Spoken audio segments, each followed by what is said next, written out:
آج عرفہ کا دن ہے اور اس تعلق سے بہترین حدیث سماعت کرے۔ ترمذی شریف کی حدیث ہے، حدیث نمبر 35 اور 85۔ اس میں کیا ہے کہ نبی اکرم صلی اللہ علیہ وسلم نے فرمایا سب سے بہتر دعا عرفہ والے دن کی دعا ہے۔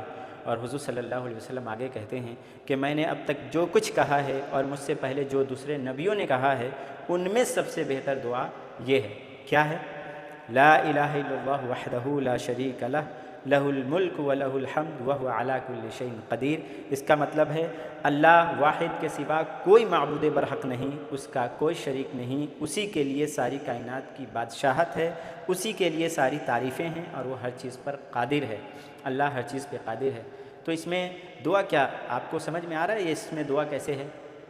آپ ایک ٹکڑا لیجئے اس دعا میں، وہو علی کل شیء قدیر، اللہ نے کہا اور وہ ہر چیز پر قادر ہے۔ اللہ ہر چیز پر قادر ہے۔ اگر کوئی بندہ اپنے رب سے کہتا ہے، اگر وہ بندہ بیمار ہو تو اس کا مطلب یہ ہے کہ اے اللہ تو ہر چیز پہ قادر ہے، تو ہماری بیماری کو دور کرنے پہ قادر ہے، ہماری بیماری کو دور فرما۔ اگر کوئی مصیبت زدہ کسی طرح کی پریشانی مصیبت میں مبتلا ہو اور یہ کہتا ہو کہ اے اللہ تو ہر چیز پہ قادر ہے، تو اس کا مطلب یہ ہے کہ وہ گویا یہ کہہ رہا ہے خدا سے، اپنے رب سے، کہ اے اللہ تو ہر چیز پہ قادر ہے، تو ہماری مصیبتوں کو دور کرنے پہ قادر ہے، ہماری مصیبت کو دور فرما دے۔ تو یہ سب سے بہترین دعا ہے، عرفہ والے دن کی دعا سب سے بہتر دعا۔ اس کو یاد کر لیں، اس کو پڑھیں، اللہ قبول فرمائے۔